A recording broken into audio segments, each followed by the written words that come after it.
दोस्तों नमस्कार आदाब। मैं आपका दोस्त और होस्ट तकमील अहमद आपके अपने यूट्यूब चैनल बज़ इन टांडा में आपका स्वागत है। जैसा कि आप जानते हैं बज़ इन टांडा में टांडा की हलचलें मिलती रहती हैं। इसी सेगमेंट में आज हम बात करने चल रहे हैं किसानों से संबंधित जो 5 जून 2020 को किसानों की बेहतरी के लिए 3 अध्यादेश लाए गए थे। फिर उसके बाद उसको कानून का रूप ले लिया। लेकिन किसानों का मत है कि जो ये 3 अध्यादेश लाए थे जो फिर उसके बाद वो कानून बना, वो अधिनियम बन गया, वो हमारे लिए बेहतर नहीं है। इसी के सिलसिले में लगातार कि दिल्ली के बॉर्डरों पर किसान पूरे भारत के किसान वहाँ पर धरना दिए हुए हैं और वहाँ से निकलकर जब सरकार ने पूरे तरीके से जनवरी के लास्ट में किसानों से बात करना बंद कर दिया तो किसान और वहाँ से निकलने के बाद जितने भी केंद्रीय मंत्री हैं सभी लोग राज्यों की जिन राज्यों में चुनाव होना है वहाँ पे व्यस्त हो गए। तो वहाँ से बहुत सारे किसान उठकर वहाँ के उनके खिलाफ एक नया मोर्चा खोल दिया है कि जब वो कहते हैं कि हम किसान की 3 कानून लागू करने के बाद हम जीत रहे हैं तो उन्होंने ये तय किया है कि अब हम आपको वोट की चोट देंगे। इसी के सिलसिले में आज हम बात करने चल रहे हैं कि उत्तर प्रदेश के पूर्वांचल में लोकदल पार्टी भी एक अहम किरदार निभा रही है किसानों के हक की बात करने में। तो ये टांडा के इनामीपुर का एक बाग है। यहाँ पर 15 मार्च 2021 को लोकदल पार्टी की पूर्वांचल की दूसरी महापंचायत हो रही है। अब हम बात करने चल रहे हैं कि वीरपाल राठी पूर्व विधायक छपरौली बागपत ये वही जगह है जहां से चौधरी चरण सिंह भी जीत कर आया करते थे।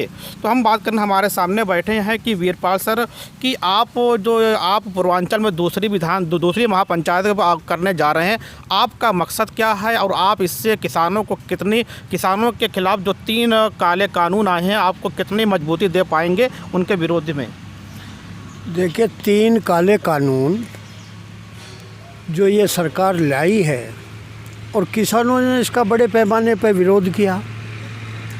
विरोध करने के बाद में वहाँ कुछ किसानों को सरकार ने जबरन उठाने की कोशिश की। राकेश टिकैत रोए, वहाँ से वो गिरफ्तारी देने की भी बात करने लगे।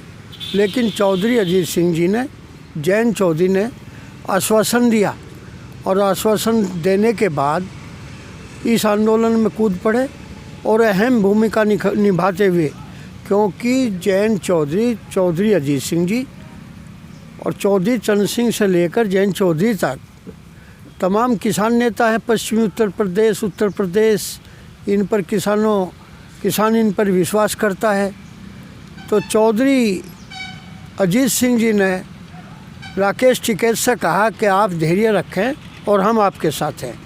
तभी से इस आंदोलन को ऊर्जा मिली और ऊर्जा मिलने के बाद आज जैन चौधरी पश्चिमी उत्तर प्रदेश, राजस्थान, हरियाणा, पूर्वी उत्तर प्रदेश कई जगह बड़ी बड़ी महापंचायतें कर चुके।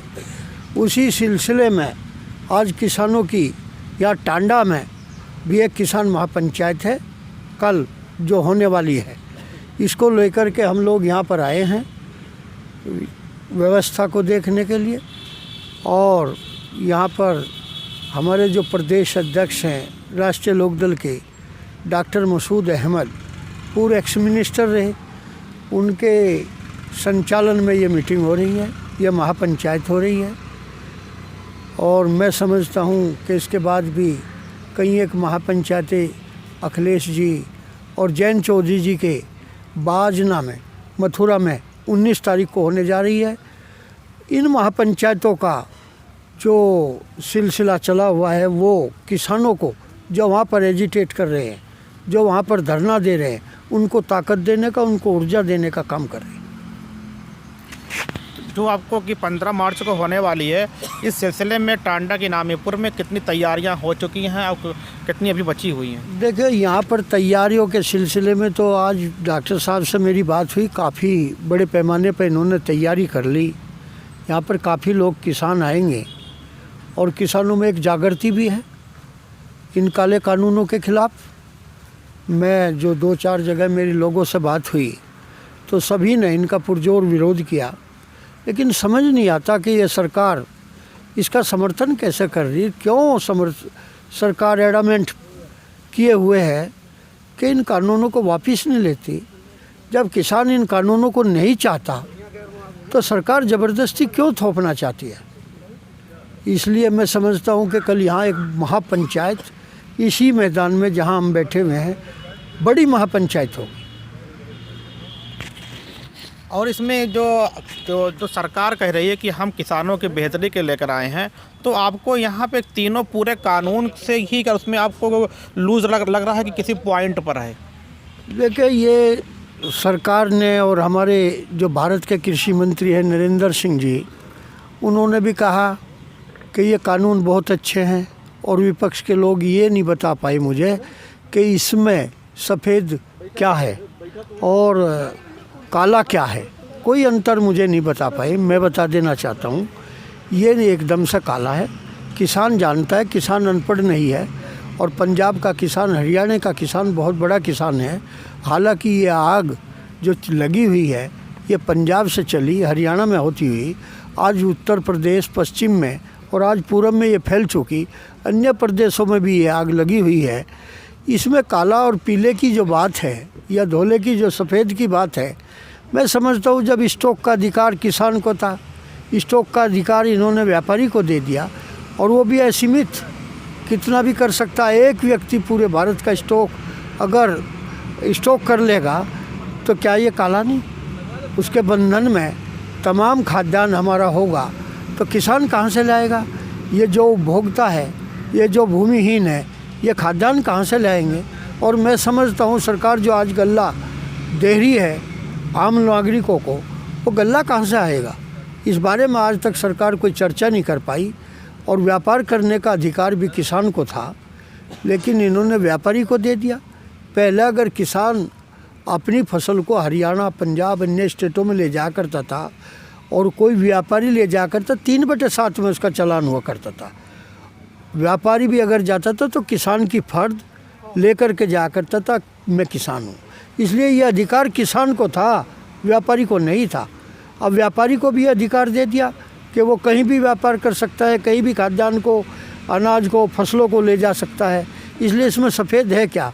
ये सारा पूरा काला है।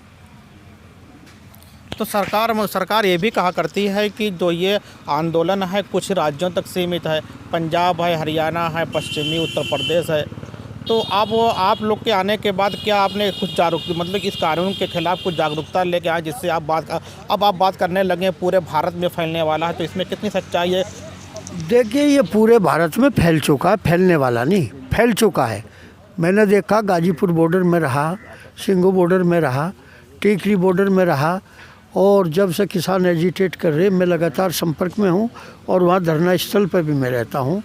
मैं समझता हूँ कि जो ये बोलते हैं ये एक जाति का है, ये आतंकवादी है, ये परजीवी है, ऐसे ऐसे शब्द ये भारतीय जनता पार्टी और उनके नेता, यहाँ तक कि हमारे देश के प्रधानमंत्री भी ऐसा बोलते हैं, वो अच्छा नहीं है।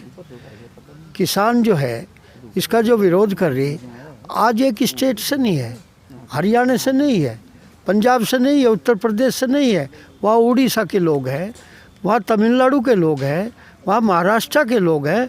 तमाम भारत के किसान इस काले कानून का विरोध कर रहे हैं। तो क्या लोगों को आने के लिए आह्वान करेंगे?